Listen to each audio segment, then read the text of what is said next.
ശുഭ, നമുക്കിന്ന് ഇമ്മാൻ്റെ bride to ബിക്ക് ഡ്രസ്സും കാര്യങ്ങളൊക്കെ എടുക്കാൻ പോയാലോ? ഇന്ന് ഷോപ്പിങ്ങിൻ്റെ ആദ്യത്തെ ദിവസമാണ്. ഞങ്ങൾ പെൺപടകൾ എല്ലാവരും കൂടെയാണ് ഷോപ്പിങ്ങിനായിട്ട് ഇറങ്ങിയത്. യെസ്, ഞങ്ങളാണ് ബ്രൈഡ്സ് മീറ്റ്സ്. ഒരേപോലത്തെ ഡ്രസ്സ് ഇടണമെന്ന് ഞങ്ങൾ നേരത്തെ പ്ലാൻ ആക്കിയിരുന്നു. അപ്പം അത് തേടിയിട്ടുള്ള അന്വേഷണമാണ് നിങ്ങൾ ഈ കാണുന്നത്. ആദ്യമായി ഞങ്ങൾ ടെക്നിക്കൽ യൂണിവേഴ്സിറ്റിയിലോട്ടാണ് പോയത്. അവിടെ ഞങ്ങൾക്ക് ഡ്രസ്സൊന്നും കിട്ടിയില്ല. അങ്ങനെ അടുത്ത ഞങ്ങൾ ലിലോ മോളിലേക്ക് പോയി. ഞങ്ങൾ ആദ്യമായിട്ടാണ് ഇങ്ങോട്ട് വരുന്നത്. ലിലോ മോളിൽ ഓൾമോസ്റ്റ് എല്ലാ സാധനങ്ങളും ഹോൾസെയിൽ റേറ്റിൽ തന്നെ കിട്ടും. പക്ഷെ എത്ര ക്യാബിനറ്റും ഞങ്ങൾക്ക് വേണ്ട സാധനം മാത്രം കിട്ടിയില്ല. നല്ല ചൂടും കൂടെ ആയതുകൊണ്ട് എല്ലാവരും പെട്ടെന്ന് തളർന്ന് ക്ഷീണിച്ചിരുന്നു. കുറേ നടന്നതിൻ്റെ ക്ഷീണം എല്ലാവരുടെ മുഖത്ത് തന്നെ കാണാനുമുണ്ട്. അവിടെ ഞങ്ങൾ ഒരു കടയിൽ ഇഷ്ടപ്പെട്ട ഒരു ഡ്രസ്സ് സെലക്ട് ആക്കി വെച്ചിരുന്നു.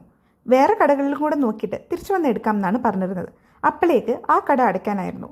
അങ്ങനെ നാളെ വരാമെന്ന് തീരുമാനിച്ചു. അങ്ങനെ ഞങ്ങൾ അടുത്ത ലൊക്കേഷൻ ആയിട്ടുള്ള ഈസ്റ്റ് പോയിന്റിലേക്ക് പോയി. അവിടെ ചെന്നപാടെ ഒന്നും തന്നെ കിട്ടി. ഇങ്ങനെ ക്ഷീണിച്ചിളന്ന് നമ്മൾ വീട്ടിൽ വന്നു. പിന്നെ അടുത്ത ദിവസം വീണ്ടും ഇറങ്ങി. പക്ഷെ ഞങ്ങൾക്കൊരു അബദ്ധം പറ്റി. അവിടുത്തെ കടകളെല്ലാം അന്ന് അവധിയാണെന്ന് ഞങ്ങൾക്ക് അറിയത്തില്ലായിരുന്നു. അങ്ങനെ ഞങ്ങളുടെ പ്രതീക്ഷകളെല്ലാം അവസാനിച്ചു. പക്ഷെ പിന്നീടാണ് മനസ്സിലായത് എ ബ്ലോക്ക് മാത്രമാണ് അവധി, ബി ബ്ലോക്ക് ഓപ്പൺഡ് ആയിരുന്നു. അപ്പോഴാണ് എല്ലാവർക്കും ശ്വാസം ഒന്ന് നേരെ വീണത്. കാരണം ഞങ്ങൾ താമസിക്കുന്നിടത്തൊന്നും ലിലോ മോളിലേക്ക് 1.25 മണിക്കൂറോളം ദൂരം ഉണ്ടായിരുന്നു. അങ്ങനെ കുറെ ദിവസത്തിന് ശേഷം ഫൈനലി ഞങ്ങൾക്ക് ഡ്രസ്സ് കിട്ടി. ബാക്കി അടുത്ത ഭാഗത്തില്. അപ്പം അത്രേ ഉള്ളൂ. അസ്സലാമ.